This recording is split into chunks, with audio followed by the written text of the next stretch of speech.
Today's show is presented by Podgo. Podgo is the easiest way for you to monetize your podcast, providing podcasters with a flat rate for ad space so you always know how much you get when you include an ad from Podgo. Apply today to become a member and immediately be connected with the advertisers that fit your audience. That's Podgo at podgo.co. Podgo, that's where the pods go. Hello and welcome to the Infectious Group Podcast, part of the Odd Pods Media Network. Recorded at the 33 1/3 Music Appreciation Center in Speakeasy, located just outside of Detroit, Michigan. The Infectious Group Podcast is your source for jammy jams, music news, and the best in-depth music discussion. Thanks for joining us. Now here are your hosts. Hello. This is Russ. Along with me is Kyle, and the eruption of laughter is because Michelle has been sanctioned to play on her phone for once, as opposed to when she's just playing on her phone. Yeah. And we're like, Michelle, what do you think about this? And she's like, what? She was sanctioned to play on her phone because we wanted to take some pictures for our social media of us actually doing the show, which is kind of awkward when you don't have a cameraman, you know? And then we handed that off to the queen of all that is awkward, Michelle, and asked her to take some pictures. Can I get business cards that say that? Yeah, the queen of awkward, or yeah, queen of all that is. All that is awkward. Ruler of all that is yes, awkward. Yes. So anyways, I got to tell you, I'm real glad this week we're not a gaming podcast. Holy cow. I do not even want to try to understand everything that's going on. So we are going to sidestep that and let our gaming podcast handle all of that news. Who all of a sudden this week had to become like financial experts, you know. I laughed so hard at your Facebook post. And the fact that the company's called Robinhood is just the greatest. But one quick thing I want to mention, we are recording this episode a little earlier than usual, so we do have some music news, but which we try and keep current. Like, we try and keep it within a couple of days of when the episode actually comes out, but we are recording this episode a little earlier than usual, so there may be something comes up out over the weekend, and you might be hearing our music news and go, I can't believe they didn't talk about that. Well, if something comes up, we will be more than happy to talk about it. And more than likely, you will have heard or seen the news stories about the pictures Michelle's taking here today. I'm selling them to TMZ. Yeah, right. And then in the future, I plan to use them on our YouTube channel as well. And we're gonna have a full live in living color video of Michelle on the YouTube channel eventually as well. I'm sorry, what now? I'm pretty excited about it. Yeah, you are aware that this is happening. But anyways, we just recently posted one of our older, more popular interviews. We shared another vinyl video, and then as the day we're recording this, we just put up our first product review, and I got to use your feedback, Kyle, on the vinyl wipe product that we were given to review, and I'd like to see that continue. That'd be sweet. Yeah, I saw that vinyl wipe. Yeah, they liked it and they shared it. Yeah, and actually the owner of the company sent me a message on Facebook and said that he really liked that it was an honest review, and that I noted in there that like a lot of people expect too much from vinyl cleaning stuff. Like, they're like, it didn't take out skips. And it's like, well, if the scratch is in the record, then you've just deformed the record. You know what I mean? Like, there's no way to get that out. And any product claiming otherwise is not telling the truth. So, but yeah, I noted some of the things that you had, like some of the pluses and the drawbacks, and the same thing. I found a lot of the same things too. Like, even after you told me that it like would gather in the dead wax of the record. Yeah. You can see me on film. I'm like doing it, and I was like, oh no, Kyle was right. Holy cow. Like, this is really gathering in the dead wax. But it wasn't a bad thing. You just wipe it off with a microfiber cloth. But anyways, I'm slowly turning this into another commercial for them. So I didn't mean to do that. So anyways, if you go to youtube.com/Infectious Group Podcast and join the hundreds of people who have already subscribed to the channel. I'm one of them. Michelle is one of them. She learned how to like a video and everything. I did that today too. It was fantastic. Oh God. So as far as this week goes, we do have something really cool to share with everybody. We just got done last week telling you all about how surprised and shocked we all were to have been able to talk to a ton of music legends in the first year, and we did it again. We have a big interview to share with you with Bill Champlin, who was in Chicago from I'm going to say the year's wrong here, but I want to say it was like 80 to 2009 or 81 to 2009. Either way, a long time. And it was a long time. Yeah, and Chicago had an enormous run in the 70s, arguably an even bigger run in the 80s. Peter Cetera really sang a lot of of their big hits, but Bill sang my personal favorite Chicago song, which is Look Away. I don't have anything against Peter Cetera. Like, I like his voice too, but my favorite Chicago song was always Look Away. And Bill also had a hand in writing songs like After the Love Is Gone by Earth, Wind & Fire, which is enormous. And it was really cool. He's got a new solo record out that I liked a whole lot. If you like that jazzy Chicago sound, like before they went into the pop era in the 80s, or like Steely Dan type stuff, that's what it sounds like. And we had a really good in-depth discussion, so that'll be included later on in the episode, which we're pretty darn excited about. So let's get into darn tootin'. Yeah, darn tootin' fun.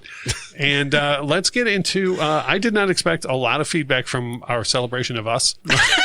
Like, I just thought it was going to be like a lot of like, oh, congratulations, I'm glad you're back. But we had some interesting stuff to share, so we'll share it right now. Feedback, John. Don't worry about that. Right. Rock and roll be without feedback.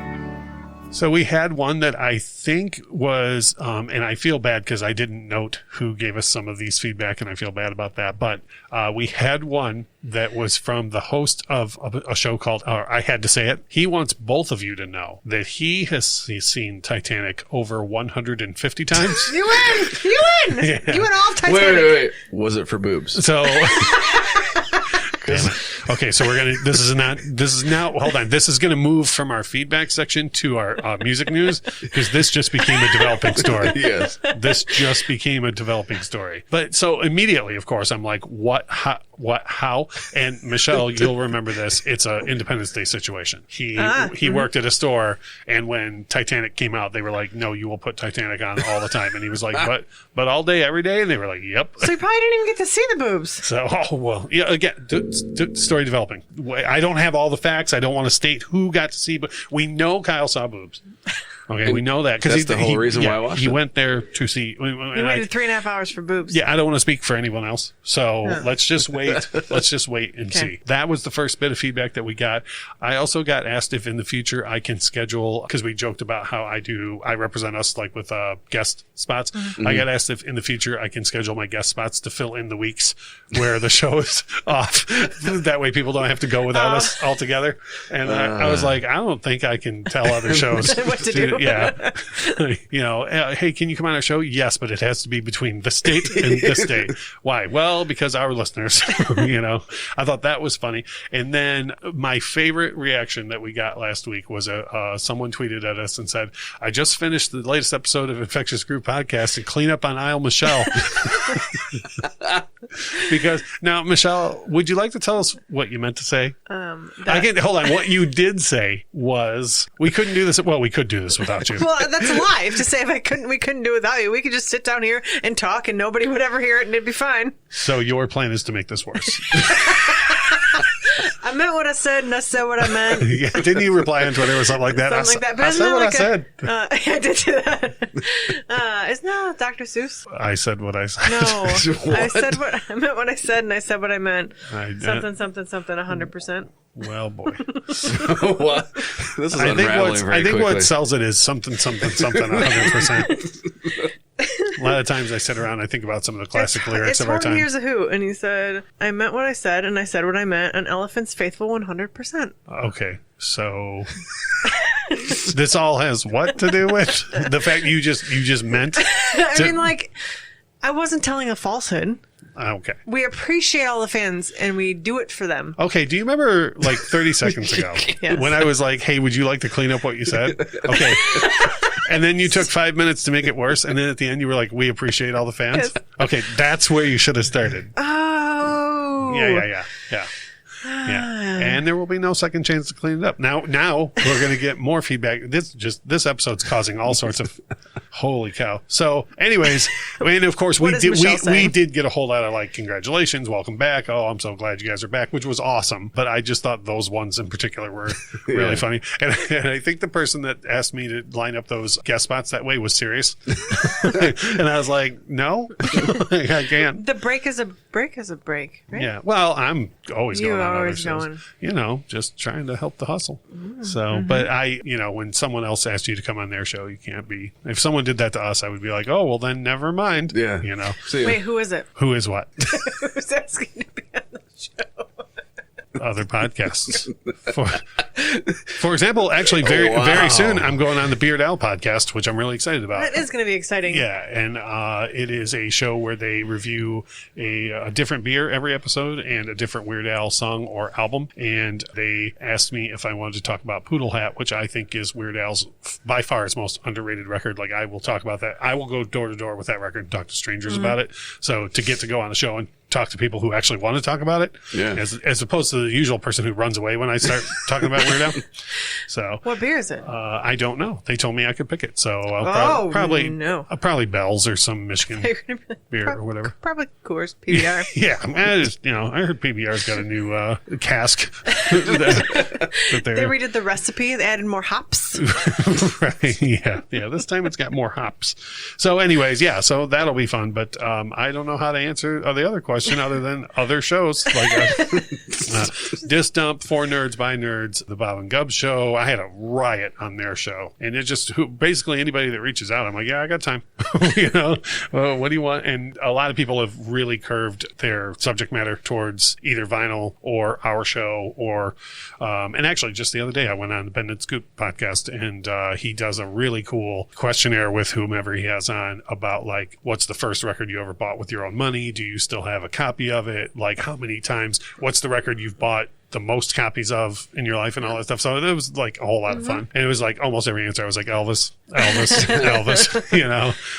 because I became an Elvis fan so young that like the probability is high that I'm gonna continue to rebuy records like that. So anyways, moving right along, and again with this particular segment, if anything big happened between the day we record this and the day this comes out, we'll go back and get it. Just give us a minute. We'll go back and get it. Don't worry. Music news.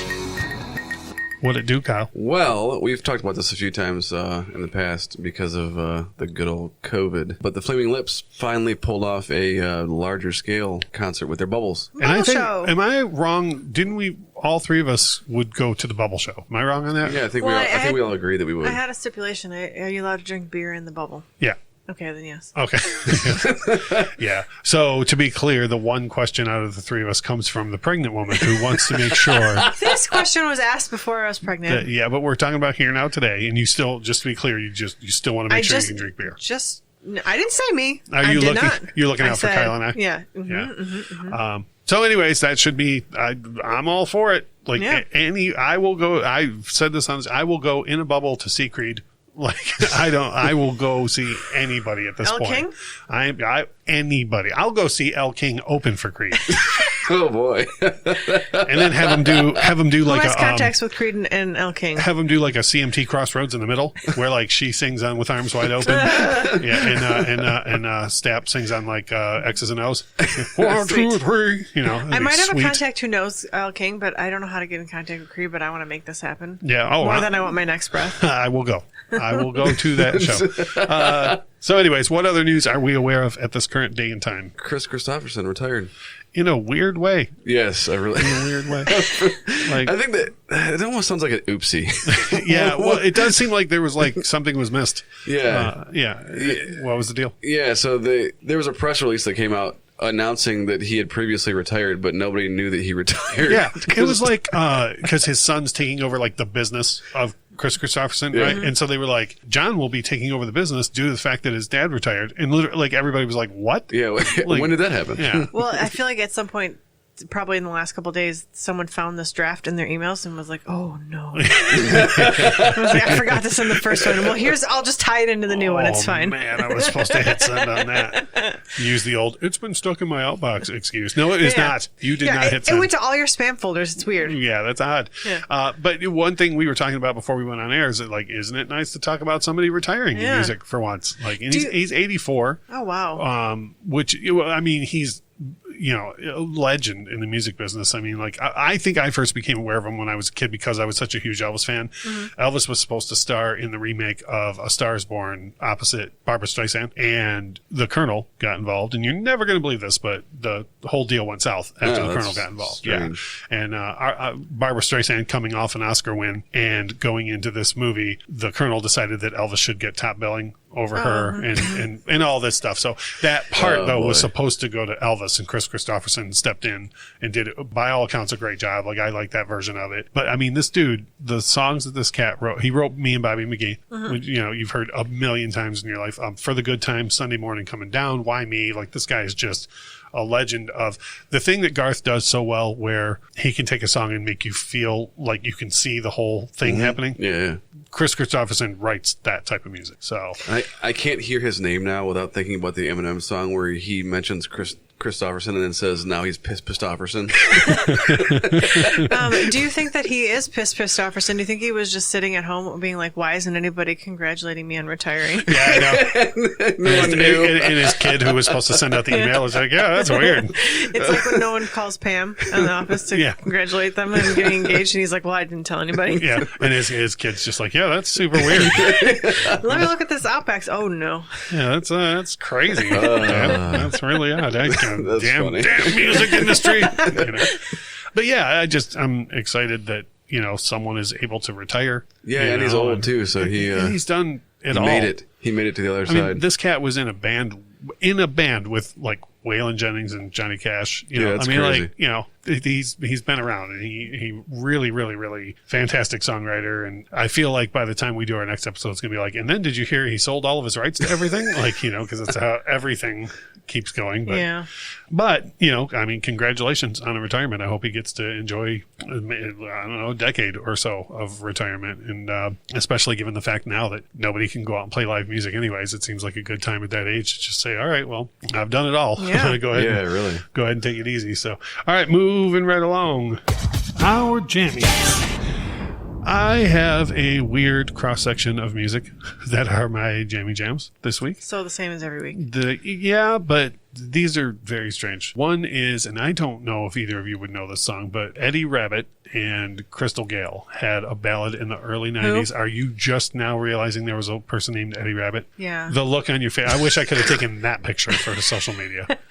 I also know someone who's actually named Crystal Gayle. Like in real life, so Crystal Gayle is actually named Crystal Gayle. Well, I mean, like not. I mean, she might be a singer. I don't think she is though. Does she have hair down to the floor? Because Crystal Gayle did. I swear to God, she does. Okay, well, it's probably her then. How old is she? I don't know. Our age. And does she have blue eyes? Now, Crystal Gayle would not be our age if she had a #1 hit with Eddie Rabbitt in 1981. I'll get back to you. Okay. This is our third developing story in the course of 20 minutes. Anyways, they had this song called You and I that predates Endless Love by like a year or two. And when I was a kid, when I was like 5, 6, 7, and we went to like family weddings and everything, this was like the song that was played at every person's wedding. This was the song that like everyone danced to for their first dance, right? And I haven't heard it in forever. Like I probably haven't heard this song honestly in 35 years. But the melody is fantastic. Of course, the harmonies are great. I mean, well, Michelle, she's a huge Eddie Rabbitt fan. She'll tell you. I mean, huge. Yeah. But again, this is, you know, because of listening to American Top 40, Casey Kasem plays it the other day. And as soon as the piano hit, I was just like, oh, I'm going to listen to this 100 times this week. Like, I haven't heard it in forever. And I'm going to make up for like 35 years of not listening to the song all at once. All in one day? Yeah. And then actually today I went on YouTube and I was like, oh, I bet there's a live version I've never heard. And I put it on and Eddie Rabbitt came in so off key on the first line. I was like, back to the studio.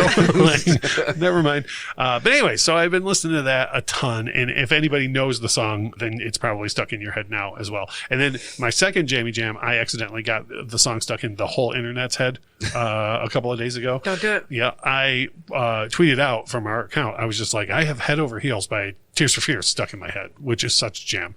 And like everyone in the world replied and was like, now I do too, you know, and a bunch of people kept being like, damn it, I've sung it like twice over the last hour, you know, and everything. So it's such a jam. It is such a jam. And Tears for Fears has no shortage of great music. No. But that one, as soon as I even think of that song, it's just stuck in my head for example, for the whole rest of the show. It's just going to be rolling around up here, just so you guys know. There's that. And then today, out of nowhere, I woke up with just the riff from Gypsy Road by Cinderella stuck in my head. And like pretty much as soon as the drums kick in, my head just resets it. Like it goes back to the riff. And I love Tom Kiefer singing, so it's weird. It's not like I'm avoiding hearing him sing.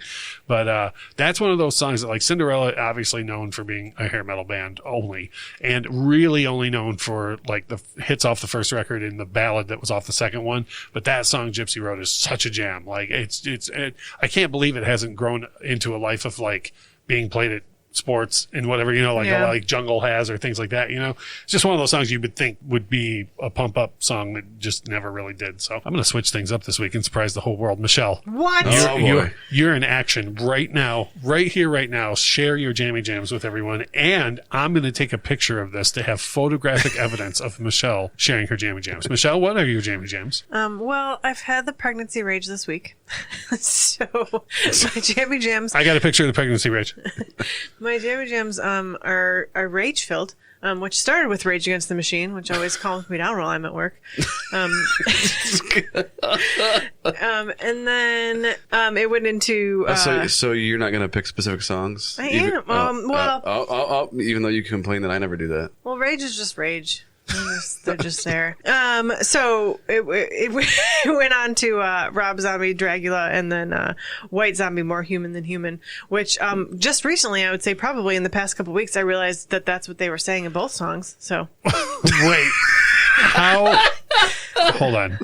How did you not know what was being said? The White Zombie one, I've always heard the song, and then it was on the radio the other day. What did you think that he said? I don't even know. I just gibberish. So The entire song is gibberish. With I was just going to say that. So with Rob Zombie verses, I totally get that. White Zombie or Rob Zombie, whatever, I get that because most of his Gold Jacket, Green Jacket. Yeah, you're just like, okay, that's just horror movie type gibberish that you threw together, right? Yeah. But like all of the White Zombie chorus, anything Rob Zombie's ever sang a chorus on, he just says the same thing over and over. So I was in the car. I vividly remember this. I think it was like at least a week ago. And it was on the radio because I still listen to the radio. And it came up and said, More Human Than Human. And I was like, I was reading it as he was saying it. And I was like, holy shit, that's what he's saying. Yeah. Light bulb. And I promise we're going to move on from this. But it's another good way to know what he was saying is when he goes, more human than human, more human than human. Hold on a minute. I think I like your rendition better. I will give you that. The rest of that entire song, I have not a clue what the fuck he says at all in that song. But the chorus. I used to cover it in a band, so I had to learn all the gibberish. And I think I sang it right like 3 times, and then I was like, I'm just going. Nobody cares. I was like, yeah, because like as long as you end every verse with then you're good to go. Yeah, and Dragula, I thought maybe I don't know what I thought he said. Probably Dracula. You just missed the part where he was like Dragula. You missed that. Yeah. Dracula. Total side note. I've met Rob Zombie twice. Nice. Once was at a meet and greet, like when he was still in White Zombie, like an arranged thing. And then I quite literally ran into him in Las Vegas, as in like both of us weren't watching where we were going and like hit each other. The nicest dude. That's awesome. Like the nicest dude. Is he a big dude, like tall? No, he's like a foot shorter than me. Huh. In the way that I learned that, because when we went to the meet and greet back when when the More Human Than Human album came out, which as you know is on Astro Creep 3000. I do know that. When we went to the meet and greet, it was at a record store, and the whole band was sitting down. Right. And then when I learned that Rob Zombie is like a tiny human being, we went and saw them that night at the state fairgrounds, and he comes out and he's like, got all the Rob Zombie rig on, the hat and the whole thing or whatever else. And then like the dude works hard. I don't know if you've ever seen Rob Zombie in concert, but he works really hard to put on a good show. Like he runs all over the place. He's jumping all over the place, but he would like quickly disrobe. Like he'd like lose stuff, layers and stuff because he was sweating his ass off. And then like, I don't know, probably about halfway through the second song, I was like, Rob Zombie's a tiny human being. like you finally see him. Took his shell off? Yeah. And so if I hadn't known that when I literally ran into him in Vegas, I might have been like, that guy looked like Rob Zombie, But like he stood there, and this was right before the Devil's Rejects came out, and I totally pulled the Chris Farley and was like, do you remember House of a Thousand Corpses?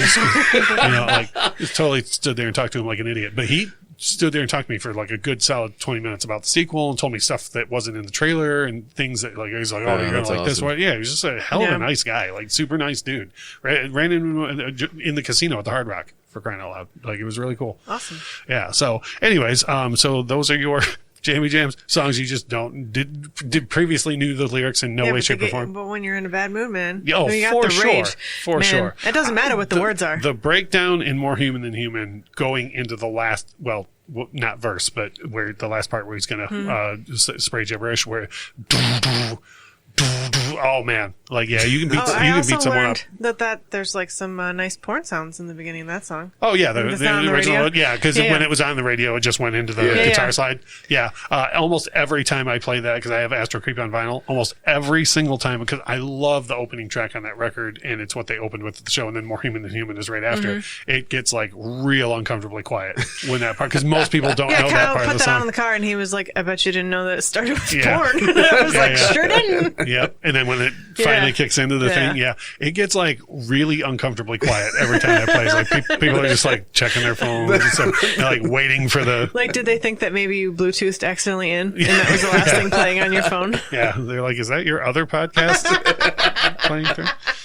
So, anyways, now that the whole world has been improved, and Kyle, the pressure's off now you can just be like, well, I was listening to The Cat in the Hat. You know, we've had that reference. Here's a Who? Yeah, just some radio and some podcasts. That's all. Yeah. So, what were you listening to, Kyle? A couple of Michelle's favorites because they're full albums. Oh well, we know she likes her full albums. That's my favorite clip from last week when she was like, "I want to go to your show and I want to hear one song, and that is all."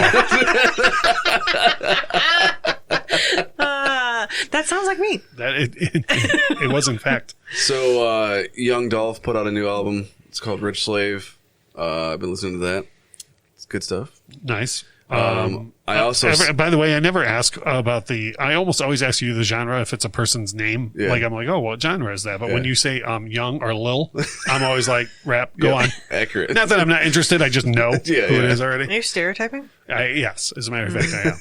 Yeah, go on. And I previously had mentioned the Too Late song by Jim Jones and French Montana, and I said that if I hadn't known that Jim Jones was on that song, I would have never listened to it because I wasn't a huge French Montana fan. Fan. Have you become a French Montana fan? I gave his new album a listen, and he's really good at making really catchy songs. There you go. That's all it takes, man. Yeah, I'm not a huge fan of his even after listening to it, but like, damn, I could listen to the whole thing and like jam out. It's cool. It was like a solid decade ago. I texted Michelle and was like, I don't know what to do. I have Katy Perry stuck in my head.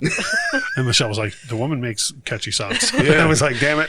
She's one of those people who, like, I don't really care for her either way. But every time her song's on the radio, I just instinctively stop and I'm just like bopping along. I'm like, what the fuck is happening? But like in the current music climate, anybody that can write hooks, I mean, with, you know, and not to be all like, get off my lawn, but like with TikTok, you know what I mean? And like the way technology's going, you got like 14 seconds to impress someone, you know? Yeah, and it has, it has that Jim Jones song on it, and then it has Jack Harlow on it and a couple other people. And it's just catchy and easy to listen to. Enough to where you'll be able to do Michelle's favorite thing and she'll have to ask you what songs? Yes. To put on sweet. Yep. And then he plays the first 30 seconds of every song on the record to refresh himself, and then he goes back and picks 3 or 4. So it's a super short process, and it takes no time at all, and I love spending my Sunday afternoons that way. Awesome. The album is called CB5, by the way. I did not mention that. Right on. Yeah. That, along with More Human Than Human and Dragula. Did I give the name of the Young Dolph album? Rich Slave. No. Yes, you did. Rich Slave, that's what it's called. Right on. You did say that. Okay. I couldn't remember. Either way, Michelle's done with this conversation. You're done here. Holy cow. We managed to be so nice to each other for the first week, and then now this. So we will take a quick break and pay a couple of bills, and when we come back, we're going to set up that Bill Champlin interview for you. We'll be right back.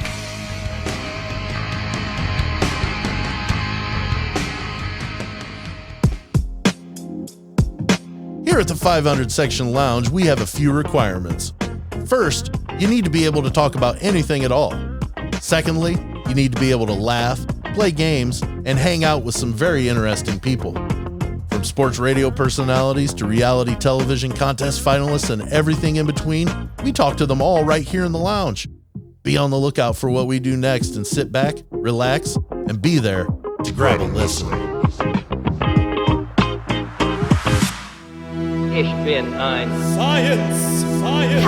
Cannabinoids, genetics, coronavirus, dogs. This is Petri Dish. We're a science podcast exploring complex subjects with clarity and evil humor. Join the scientific revolution. Join Petri Dish, dropping every Monday on anchor.fm/Petri Dish. Hey there, we're BFYTW Podcast. I'm Pantsless Aaron, I'm the host, and we are three silly people playing very silly games for fakey points that don't count for anything. Our permanent team captains are a veteran and a podcaster, and a veteran podcaster, it's Stevie. Hey guys, it's Midnight Smoke here. I love being funny, goofy, and I'm here for your entertainment. And his permanent opponent, my oldest friend and a gamer and a storyteller, it's Jorge. Hey guys, Jorge here, HH_Empire, and I am the logical voice to this Maelstrom of Chaos, sometimes. Well, if you like silly people playing silly games, then you want to come hang out with us at BFYTW Podcast every week. That's BFYTWpodcast.com.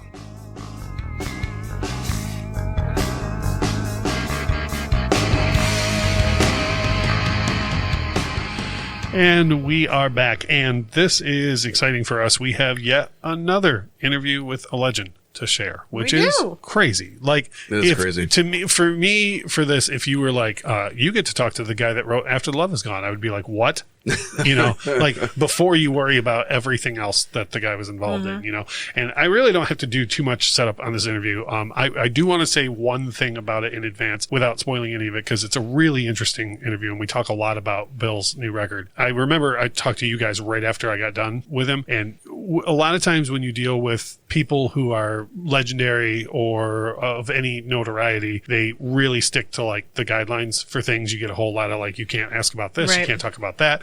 And one thing for sure is you get a time limit, and like you can be in the middle of like having a laugh with someone and they're like, bye, like, which I get. Time is money, and I understand that, especially in this day and age, like with constant hustle, you got to be on to get anybody to pay attention to your music. I get that. Right. I will tell you that we asked for 20 minutes with Bill. We were given 20 minutes and went flying past that 20 minutes.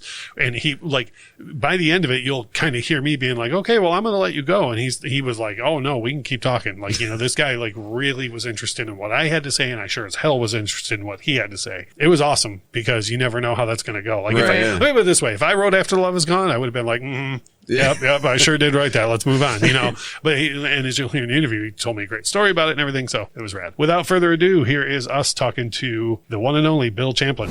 We have with us on the line Bill Champlin, who you may know from Sons of Champlin. He's been a solo artist. He was a member of Chicago for at least a couple of minutes there, 1981 to 2009. Did the lead vocals on my personal favorite Chicago song, Look Away. Had a hand in writing After the Love Is Gone by Earth, Wind & Fire. Bill, is there anybody you haven't worked with? It's an amazing list of names and songs, man. Well, Tiny Tim passed away before I could do his album. But other than that, no, I worked for a lot. I mean, at one point, when there were sessions, because I know we've got this whole COVID thing where people are sort of locked down, but the music business has been kind of a little shaky for, 10, 15 years. But I think downloading and Napster and that whole thing kind of threw it out of whack. Absolutely. But I mean, before that, when I first moved to LA, man, there's one morning I worked for Della Reese and I worked for Donnie and Marie Osmond in the afternoon. That's a awesome. Jazz record to a kind of straight ahead pop record. It was, and I've worked with Donnie numerous times. What a great singer. Yeah, for sure. And great showman. And we're going to get into that a little bit too, about the difference between the music industry now and some of the artists now and what we used to have. I'd be remiss if I don't get into this before we get into your terrific new album. Do you have any memories you could share of writing such a legendary song as After the Love Is Gone? Like with, writing something like that is just amazing. Yeah, we were doing my first solo album with David Foster, and Foster and I had co-written some other stuff on the record already, and God, what a great musician. So he came. At the time I lived 2 doors down from him, about 4 blocks away from the studio we were working in. It was like music summer camp, And so he said, "Hey, Bill, I got something. You got to come hear it." So I walk down the street, go to his house. He plays it. And he says, I don't have the melodies yet. I got kind of the lyric and the melody on the first line of the chorus. After the love has gone, that kind of thing. Sure. And I went, cool, put it on a cassette and I'll knock it off. He says, no, I got to teach it to you. Yeah. It took me longer to learn how to play it than it did to write the rest of it. I bet, yeah. So I wrote all the rest of it, and it was supposed to be for my album. We cut it 2 or 3 times as demos. And it just wasn't quite making it yet. It just wasn't working quite yet. And at the time, David Foster was working as a piano player for some Earth, Wind, and Fire stuff. And while they were rolling the tape back, he was at the piano. He started playing it. Maurice White came out of the booth and went, "Holy shit, what is that?" Yeah. And he says, "Oh, this is the song I'm writing with Bill Champlin and Jay Graydon. Want to hear the demo?" And he played the demo, and Maurice said, "If Bill will agree to not release it, we'll put it on an IM album." Right on. And the rest is history. I said yes because we hadn't really got it. The thing is that he wanted a couple more songs from my album. Mm-hmm. He played in my album. Most of the roughs are I think it was pre-mastered. They were pretty good mixes. But he said, "Man, I'd sure love to do that one and that one." And Dave said, "You want to?" You and I can write 3 or 4 replacements for it in no time at all. It might be a good move. And I went, "No, I think I'll hang on to him." That was one of my great bad moves. I should have done it. I ended up with like 3 or 4 songs on one side of the IM album. Yeah, which is kind of their. It's proven to be their Sgt. Pepper in a lot of ways. Sure. Yeah, absolutely. For those guys. Well, we covered that. I mean, your history in music is just incredible. But let's talk about, right here, right now. Bill's got 14 brand new tracks for us from several different genres. I had the privilege of listening to this record before it came out. It's due out on January 22nd. January 22nd. And the album itself is called Livin for Love. The first single you can hear now is called Reason to Believe. I want to get into some of the individual tracks, but what was your overall inspiration for starting out? Like, what was the first thing that said, okay, I got to make a new record? Well, I was actually writing. I've done some stuff. We had a kind of a band with me and Tamara and Gary Falcone. We did the Wonderground album. There's an album called Bill Champlin and Wonderground, Bleeding Secrets album. And I kind of got at least with my own rig, I got a pretty good production chops. And then at some point, that was done. It was over with. We, sold what we could of that. It was all happening. Didn't get a lot of press the way we are with this record. And at some point of the game, we went. I was writing the song "Livin for Love," just with all I had was an acoustic guitar and a vocal. And Tamara came home from the store. She might have been up in Santa Barbara, where she was kind of gone when I wrote it. And I said, "What do you think of this?" And I played it, and she went, "Oh, Bill, it's time for you to do a solo album. Put the Wonderground stuff away for the moment and just dig in." So I grabbed a couple things that we had planned to put on a Wonderground album, kind of changed them around a little bit so they were more in my vibe, and went to work, and which was really kind of cool. It was during the whole COVID thing. What else am I going to do? Yeah, absolutely. I've heard you. I think there are going to be as many records in 2021 as there were babies born 9 months after the New York blackout. It'll be the musical baby boom, right? Exactly. That's what's going to happen. Here's hoping. And, it's just as well as before all this stuff came down, I was kind of getting a little disheartened by the audiences seemed to want to hear something that they'd already heard. And so tribute bands became kind of the thing. And I was raised, wanting to hear new music. When's Stevie putting on a new album? When's Earth, Wind, and Fire putting on a new album, Yeah, no, absolutely. And I've heard you say in the past that David Foster exposing you to a ton of new music was a really big eye-opener for you. Oh, yeah. How essential would you say, for me, when I listen to your record, there's a ton of different sounds on this. And over the years, has the exposure to different music been essential to your success and how you write? Years ago, a guy, really cool sax player in this sort of Vegas-y show band that I met, his name was Larry Randall. He said, "Steal everything you like. Steal it. There's only 12 notes. You gotta, if you're looking to try to develop a style of your own, steal it. Absolutely go and steal it." And basically he said, just remember to steal from so many people you forget where you got it. Next thing you know, you've got your own style. Sure, yeah, your own spin on it. If you hear Willie Nelson in the morning and you like some little line he sang or something, steal it. If you hear D'Angelo in the afternoon, completely different types of music, and you like something he did, steal it. Try to put all of that, everything that you like, try to put it into your scene. After a while, he said, now don't do that thing where you're just stealing from one guy and copying his stuff. Right. Which kind of up to that point I was sort of doing with Lou Rawls. I mean, Lou was my phrasing teacher. Sure. He didn't know it, but he was. yeah. He didn't get any of the royalties. I told him later on. We became pretty good friends later, quite a few years later. Which is awesome. Yeah. So you've mixed so many genres and influences on this record. Do you think that the artists today could benefit more from that, like the younger generation that's coming up? Because I don't hear that a lot. I don't hear people wanting to be influenced by someone before them. Do you think we could benefit from that coming back around again? Well, the last solo album I did, the No Place Left to Fall album, was about 10 years ago, maybe more, maybe 12 years ago, 13 years ago. But the last one I did, Dennis D'Amico was the A&R guy at Dreammakers Records. And he said, well, send me what you got. So I sent him all his stuff. But what I was planning on doing was like a blues album, a real swampy kind of blues thing. And he said, I don't know why you want to just do a blues album. There's a couple of cool things in here that are bluesy, but you got some great pop. You got some really almost jazz stuff. Why don't you do it all? And what A&R guy says, why don't you do it all? Right, yeah. For years, that didn't happen. Yeah. So I think at this point of the game, a lot of musicians, myself included, they're kind of A&Ring their own music. Sure. And I just I've always gone, people that like my music would be a little disappointed if I did just one thing. Right. Yeah. No, absolutely. One kind of thing. Yeah. And we're going to get into some of the individual tracks. One thing that I really like about this record is it does take twists and turns. You don't just hear the same sound from one track to the next, which is sweet. And actually, 14 songs of the same sound. Same sound. I mean, it's the same singer, but 14 songs of the same arrangement, same basic chords and stuff like that, same keys, all that. It just would be, after a while, it'd be like a sledgehammer, For sure. Yeah. And actually, there were songs on here, and again, we'll get into this, but that I expected one thing by the title. And then when I really listened to the lyrics, kind of got a whole different vibe out of the song, which is cool. The other thing I want to talk about before we get into the individual songs is the musicianship that is on this record is nothing short of top notch. Who's some of the players? Because I don't have the I just have the digital edition that they gave us. Who you got playing with you on this? Because everyone is smoking.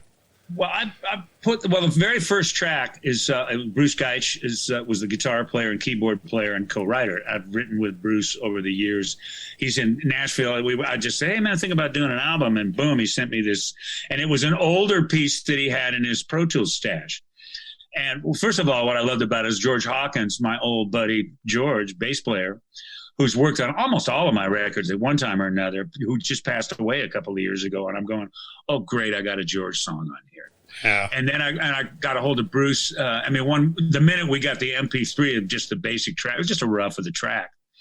I just went, oh, God, where's the legal pads? Where's the pencil? Let's go to work. This is beautiful. And we had this, me and Tamara had this thing, the lyrics and melodies written within an hour and a half, 2 hours. Wow. We jumped all over. And then I called Bruce. I said, who's playing drums? And he wrote back, he said, Vinny Colaiuta. I said, oh, well, that explains that, Yeah. And this was mystery solved. Yeah, I haven't even talked to Vinny. I don't even know if he knows this is going on. I've tried to leave messages, but that guy's busier than a one-armed paper hanger with the crabs. You know what I mean? And that's the track that kicks the record off, the first single, Reason to Believe. And lyrically, I didn't even realize it until I was kind of putting typing out the final mastered lyrics. Because if you look at the yellow, legal sheets, it's just scribbles and, crossed out and stuff. So I always try to get it to where if I'm singing it, I can look at it and know where it's at. And I listened to it and I just went, holy smokes, this thing is really all about gratitude. Yeah, for sure. And I had a really bad year about 4 years ago. I was diagnosed with really aggressive prostate cancer on Monday, and my older son, Brad, died the next day from esophageal cancer. Ugh. And then 2 days later, I had to fly to South Africa because I told somebody I'd play with him at a jazz festival. Yeah, that's a hell of a week. It was a rough week, I'm telling you. Luckily, when I went to South Africa, I was traveling with Brenda Russell, old dear friend, and Denise Williams, who is also an old dear friend. So, man, I was just, I walked into the hotel over there, and they were going, what's wrong? I told them, they said, look, I got a shoulder. It's yours. Yeah. Here's my room number. You need to talk at any time you need to sit with anybody. Because I wasn't with anybody, but I got through it. And then the cancer took, 3 major scenes. I did surgery, and then I had to do radiation, then I had to do chemo. So it was a year of fooling with that. So I realized at some point of the game, I've been a sort of a pretty good songwriting craftsman, but at some point of the game, I realized, hey, you've gone through enough where I think you could just go ahead and call yourself an artist and be that way. Sure. So I tried to put a little of myself into most of the lyrics. There's a few songs on there that are, kind of typically traditional R&B. My baby left me. Yeah. Took the car, left the kids, that Yeah. kind of shit. There's something to be said, something really to be said about lyrics on an old Wilson Pickett record. Yeah, absolutely. I'm a man and a half, all that kind of stuff. It's sort of, there's something cool about it. Not a whole record, though. I think one of the things I always did, I loved R&B, but I kind of hated all the lyrics being sort of pedestrian. Mm-hmm. So I was one of the first guys that I know of to start taking really, really, better, more uplifting, Beatley or Bob Dylan-y kind of lyrics and putting them on R&B grooves. Yeah. I think me and Sly were kind of doing it around the same time. Yeah, absolutely. So talking about the lyrics on this record, definitely putting a lot of yourself into it. There's a cut on this record called Another Lie. Yeah. That when I took it at face value, I thought this was going to be just a song of, betrayal, basic betrayal. This person tells me another lie, or I'm going to tell another lie. First things first, this song is sung with all of the conviction. The way that you deliver the vocal, I stopped what I was doing to listen to this one twice in a row because it's that powerful. It's totally different than what I was expecting. And the line that I wanted to ask you about is where the twist on it is, it says, I'd trade everything that I have to hear another lie. Okay. A lot of songs, especially in country music, where you're talking about somebody who passed away, you immediately write it as though they were angels when they were alive. Mm-hmm. This song is about my son. It was anything but an angel. He was getting high all the time. And then all of a sudden he got cancer. We had I was with him quite a bit during the last 2 years of his life, where we weren't before. Because, I couldn't handle how much bullshit I was getting from him all the time. Never told the truth. It was just who he was. And I wanted to write something about him, but I didn't want to lie. Mm-hmm. I wanted to say, this is what it is. And at some point I was just talking to Tamara, and she's such a great lyricist. If something flies out of my mouth, she goes, oh, what was that you just said? Mm-hmm. Write that down immediately. She's really good. If I go jamming the piano and if I start hitting on something, she's right around the corner with her cell phone recorder. Nice. Making sure I don't just, stumble through it and forget about it. Sure. But so she just said, I said, man, I was just saying, man, I miss Brad a lot. I just want to, I don't mind hearing another lie. I just want to hear him. And that's kind of where the song came from. It took about 2 years to write that one.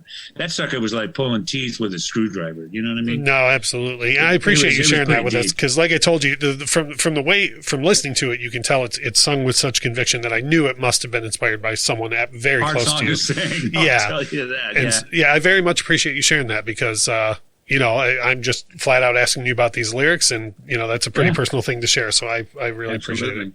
Another one that I thought now this is my take on the lyrics on this, and I want to ask you if I'm right on this, was a song on the record called Alone that seems to me to be about kind of people looking everywhere else for what they already have, like love from within inside. And it kind of, to me, it reads like a little bit maybe of the social media problem that we're running into with like everybody looking for attention all the time, or am I right on that, or am I off? It's possible. I think on that one, I sort of imagined myself in a scenario of somebody, of two people that started off in love, and they're in love together, and it's all happening, and suddenly she's charging her phone, she's looking at her things. It's not. Do you want me to? And you're trying to say, hey, what do you say we go out and have catch dinner and a show? Let's go to bed. Let's do something. It's wait a minute, I got to do this. Mm-hmm. And I kind of went sort of a modern cold shoulder You know what I mean? And That's one that I've imagined myself in this scenario. And that's what writers do. They imagine themselves in a scenario. Sometimes a lot of the stuff, like, you've been hanging out with other men, and people say, everything okay in your marriage? I said, yeah, it's fine. None of that's happening. Not in reality, but it is something that a lot of people do go through. Oh, absolutely. See that. For and sure. alone, I think nowadays, especially, I think the whole social media thing has taken. I think it's as much of an addiction as heroin. No, I couldn't agree more. Yeah. Yeah. And hey, put that fucking thing down and let's have a real moment. Somebody mentioned the other day. I said, well, we have 6 feet between us. Nobody's touching. Mm-hmm. Everybody's afraid to touch, and it's just so horrible. And I think the music's maybe the only thing that's going to cross that line. No, absolutely. Yeah, we definitely could not agree more. Another great song on there, and you actually talked about him earlier, Stevie song. Accurate title, man. It's got that 70s Stevie ballad feel to it, but it's not necessarily meant to sound exactly like Stevie Wonder. It's more in that lyric and melody, again, with like how music is a Stevie Wonder song and it can be any song, but in this one, it's a Stevie song. Well, that was really, I was watching the TV when I wrote this, there was just riots everywhere. Everybody was out on the street, even the ones that were peaceful. Everybody was yelling.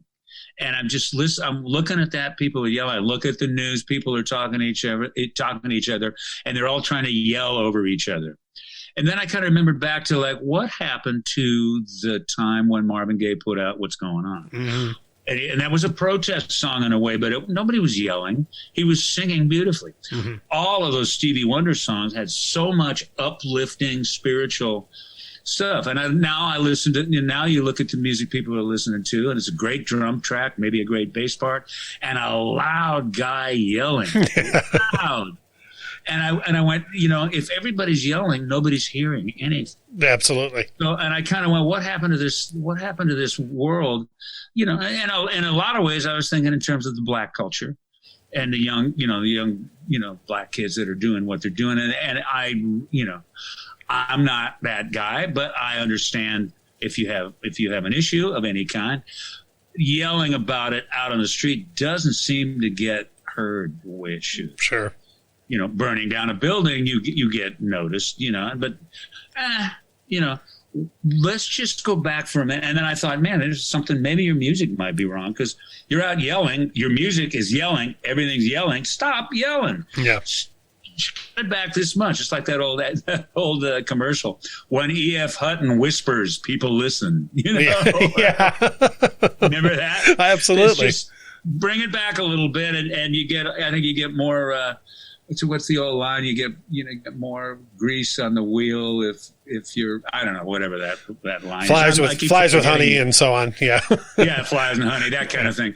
So I that's kind of where I was at, and I knew I needed a little bit of a jazz ball thing, not jazz ball, but not jazzy, but I just always loved the chords that Stevie used to write. Mm-hmm. And so I kind of used that as an approach, and it just sort of came to me when I was jamming. For me, the feel on it was, and of course I mean this in every way complimentary, was like a talking book intervisions type Stevie era, that. Yeah, real. Thank you. Yeah, well, yeah. that for me. The guy who really made that kind of sit nicely I had Steve Porcaro from Toto. Oh, well, there you go.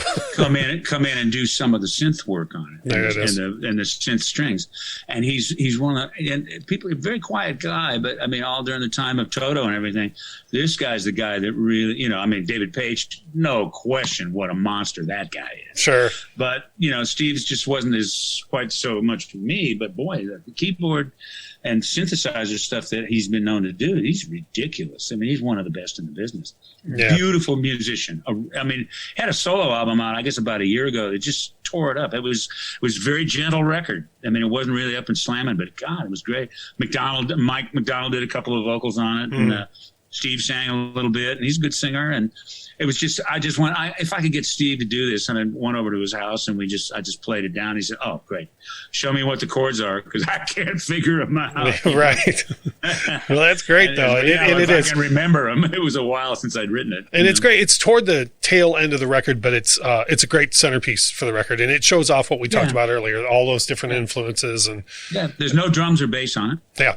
It's just, and all through the record, I mean, I think every song but maybe one or two, Lenny Castro's playing percussion, and he's just brilliant as can be. Lenny's played with Toto for years, and he actually has been playing with Joe Bonamassa for a long time. They did a tour where it was just Joe and Lenny. I saw a thing on television. They showed some of the stuff that they did. And they were at the Vienna Opera House. I was going, nice nightclub. Yeah. Oh, you're playing that old shack? Yeah, where's the waitress? Not exactly an upholstered sewer here. What a beautiful building, Yeah, absolutely. I played in Vienna a few years back and toured through there, and I was just went on a walking tour of Vienna. Some unbelievably great music places. Oh, absolutely. Yeah.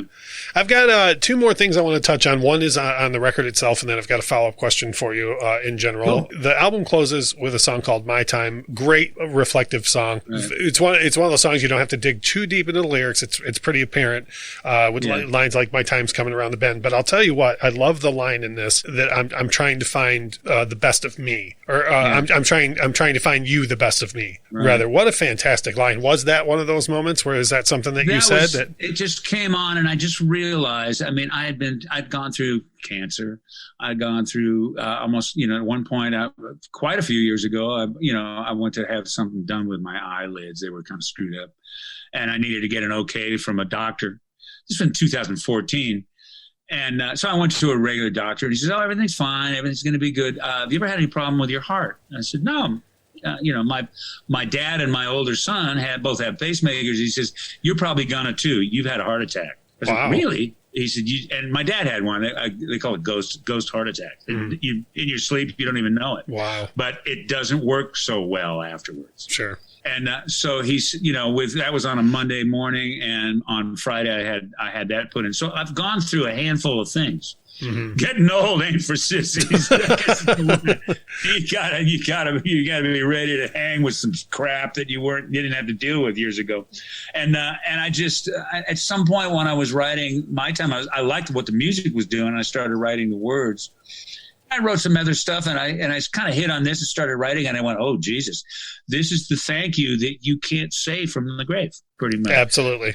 And this is like the first song, "Reason to Believe." Tamara saved my life, pretty much. With the crap I was going through, I could have just as easily just sat back and let it happen. And she really, I mean, I owe her my life pretty much.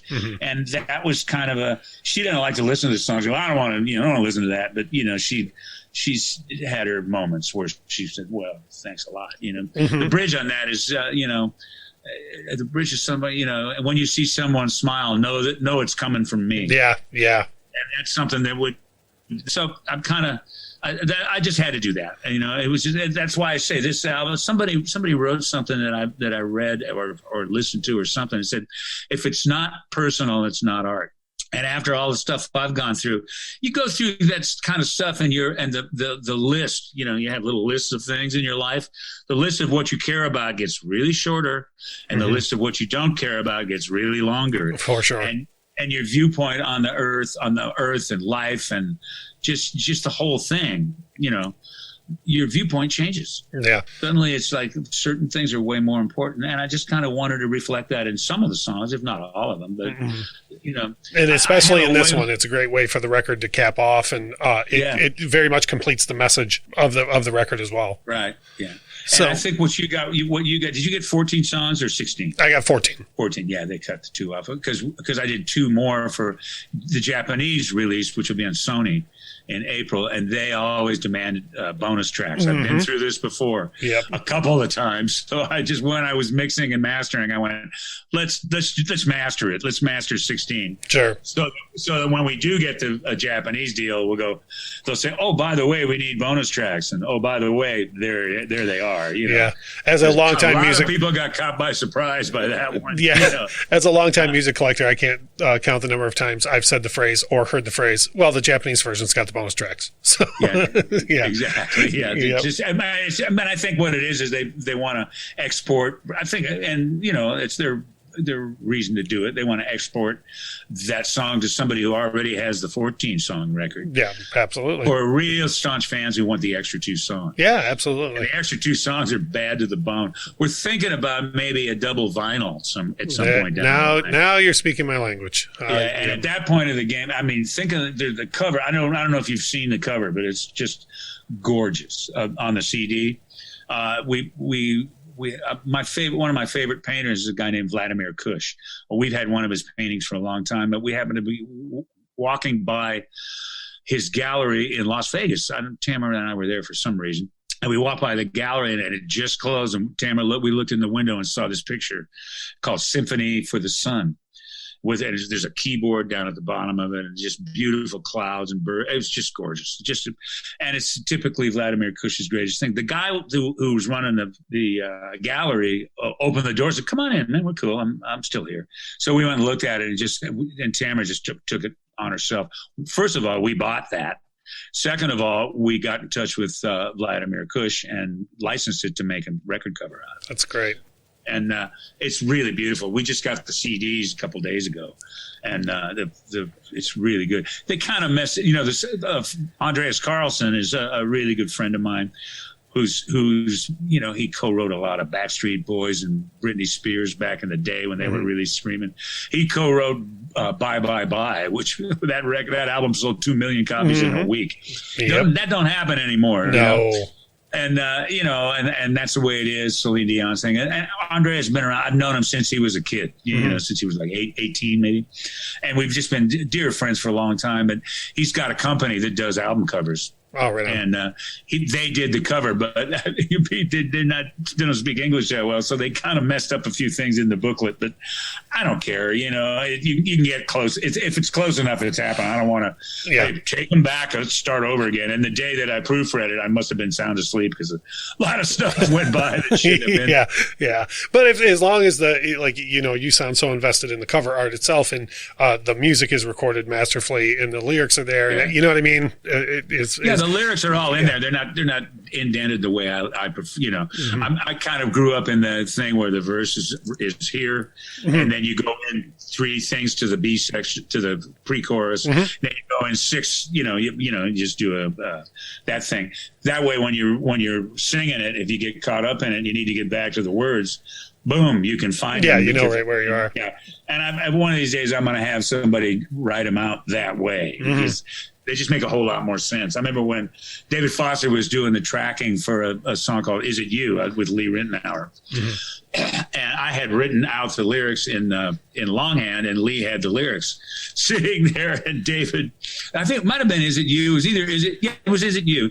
And David just took one look at the sheet and went, "Oh, you wrote this with Bill, didn't you?" I know how he indents everything. It's just it's an old poetic move. Do. Absolutely. Bill, I can't thank you enough for your time. I've only got one more question for you if you got time. Yes, sir. Absolutely. So obviously 2020 didn't go the way any live performer wanted it to go. Dude, I read something where when we changed the clocks and got an extra hour, and my friend Tom Hemby, a guitar player in Nashville, one of the best guitar players in the world, actually, Tom posted that getting an extra hour in 2020 is like getting a bonus track on a Yoko Ono album. I saw that meme. Yeah, that was insane. Someone turned that into a meme. That's fantastic, and it's deadly accurate. It's right on the money. Yeah, she's about I copped this from a movie, but she's about as popular as a truckload of white rats in a tampon factory. Nice. That's nice. Yeah, absolutely. Well, in my opinion, this record you've got would rip live. You guys would be able to really, really stretch out on this. Are you hoping to get out on the road and showcase this material in 2021? Are you kidding me? Absolutely. Right on. The mixer on this record was the drummer on 6 of the songs, Alan Hertz, and he did the mixing on it. Pretty good, huh? His mixing is insane. Big Pro Tools engineer monster. just a monster. And one of my favorite drummers ever. He plays with the Sons whenever we play gigs. So I was thinking, and he was out doing jazz stuff with Scott Henderson for a long time. Him and Travis Carlton, Larry's son, were the rhythm section with Scott Henderson. I mean, Alan's just a monster musician, great drummer, great engineer, and everything like that. And I was just talking to him yesterday. I said, "Hey, if we go live, you want to play?" And he says, "Oh yeah, I'm in. Count me in." So I'm already looking at cats that might be the right cats to take out. I don't think we need. What's cool is we've only got one thing with full horn section on it, and a few little spots with Mark Russo playing alto. Mark Russo is as good as it gets. He played with the original Yellow Jackets, and he's been with Kenny Loggins a lot. Let me turn this. Somebody calling on the telephone. Anyways, so where was I? Oh, Mark played a solo on a song called "The Truth Has Begun." His solo was great, and then I just gave him the last half of the tag, the ending through the fade, and he's just he played with the Sons for a while actually, and I had and he tore it up. Tal Morris was with the Sons on guitar for a while. I got one solo from him. Carmen Grillo, who co-produced Stevie's song, played a solo on "Too Good for Too Long." And it's, when I needed folks, I got them. Lenny, like I say, Lenny Castro's monstrous percussionist. He was on pretty much the whole album. I just gave him the drive and said, "Give it back when you're done." For sure. So the people that I got on the record they really brought their A game. And it was just, and there wasn't a lot of them. I mean, I did a lot of the bass parts myself. On Another Lie, I actually played Fender bass, which is something I don't often do. I did most of the rhythm guitar work all the way through the record, and most of the organ playing. Greg Matheson played organ on a couple things. Right on. But and because he's way better than me, he plays circles around my old ass, And there's, I have my son Will help me on a couple things, just keys changing, computer stuff. Right on. But he's a kick in the butt. I mean, he's a Berkeley grad. He was also a finalist on The Voice, the TV show The Voice. Oh, right on. Season 5. So I mean, he was sort of the spoiler for the whole season. Yeah. Like that. Like, hey, wow, check this out. He did a version of Etta James at last. Whole place went insane crazy. Yeah. Right. And his coach was Adam Levine, and Adam had told him, just kind of keep it low, don't do licks. And Will called me and says, "That's not the way to sing an Etta James song." And I said, "Go for it, man. Who cares what this guy says? You sing circles around his ass anyway." He let it fly, and it was like the whole place just went crazy. So he's a really, really world-class singer, world-class. He works with Ableton. Right on. Does a lot of kind of EDM sort of stuff, but he's still got a really great song sense. So he helps out every once in a while. Whenever I need him on something, he's right there. Right on. Well, we started off talking about your musical pedigree is just incredible. The people listening to this interview are probably very familiar with your back catalog, and I'm here to tell everybody you need to check this record out. Bill has really turned in a great record for everybody to really go forward listening to, man. Livin' for Love, it's fantastic. Yeah, I'm sure everybody will be able to listen to it on streaming and whatnot, but it's great to hear that the physical formats are coming too, man. So, and we want to hear you live later this year. Yeah, the digital will be released on all those platforms on January 22nd. But if you're one of those people that don't like buying air, somebody said, Alice Cooper said, "I don't like buying air." My website, BillChamplin.com, we have the album itself. Right on. And I'll probably stuff me or Tamara will stuff the envelope and send it out to you. So right on. If you like having a CD and the booklet and the whole 9 yards, you can see all the mistakes in the booklet. Yeah. But I mean, for me, the cover's flat out worth it. Yeah, right on. Yeah, for me, I have an extensive vinyl collection. For me, it's very big. Like the whole piece is all the art, and you should take it all in. So, I mean, I always just thought, you remember that gorgeous ear thing, kind of cartoon looking thing on I think it was the first or second King Crimson album. How that ear was like that. I just can't imagine that on a CD. That was that was this big, and it was wow. Yeah, the art's meant to be appreciated. That's for sure. I agree. Right on. Bill Champlin, legend. We greatly appreciate your time, man. Thank you so much for spending so much time. Yeah. And Infectious Groove. Get the album. There's some Infectious Grooves on it. Right on. Yeah, we will absolutely be promoted. Thanks so much for your time, man. Great. Thank you, Russ. I'll talk to you soon, buddy. All right. Bye-bye. Be good. So there it is, our interview with Bill Champlin. And like I say, the dude is a legend, but my new takeaway from him is he's super cool and easy to talk to, which was, prior to that, if you would have been like, what's your takeaway with Bill Champlin? He wrote After the Love Is Gone. That's all I need to know. Yeah, now I can be like, super cool dude. Best friends forever? Yeah, well, I think so. Yeah. I didn't ask him directly, but I think it was implied. Did you send him a bracelet? I did. Are you bracelet buddies? Yeah, that's acceptable, right? Yeah. I think we're about to find out where our line is. Acceptable. But I will say, I told a couple of friends ahead of time, like, hey, I'm going to get to talk to Bill Champlin. And I had one friend who never asks anything of us on the show, like ever, no matter who we're going to talk to. He's just like, oh, that's awesome. Like, can't wait to hear it. And he was like, please ask for a story about writing After the Love Is Gone. And I was like, okay, I'll ask it. Worst case scenario, the guy, like I said, he's going to be like, yep, I sure did write that. And the dude went into a whole great story involving Maurice White and, of course, David Foster and everything. And like, for me, it was like story time. I was like, go on. Go on. And so hopefully the listeners enjoyed it as well. That just about does it for us here this week. Next up, we have It's a Mystery. It is a surprise. It's a surprise. No, in a good way. We have a couple of irons in the fire and some artists who have reached out to us. And I hopefully everyone is sitting that's listening to this right now. I know a lot of people drive when they're listening to podcasts, so I'm going to give everybody an opportunity to pull over before I lay this news on you. But we do have some topics that Michelle suggested. Oh, boy. That are coming up. And it's not the topics themselves aren't shocking. It's the fact that Michelle suggested anything. Does it count if I don't remember suggesting them? Absolutely. It still counts. It still counts. So the point is that our schedule here is a little wacky right now because of me. We're recording this episode a little bit early, and then we've got like a couple of things of if this, then that.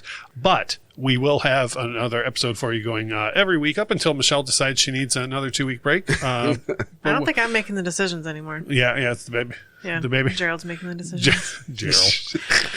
Holy cow. All right. Well, we have had a lot of fun. Hopefully you have as well. Visit the YouTube channel. Go see us on the socials. If you want to be featured in the feedback, by the way, by all means, do what these other folks are doing and get us on any of the social media as soon as you listen to the episode. Tell me how great I am. And yeah, do that, I guess. Without music, life would be a mistake. Bye. Bye.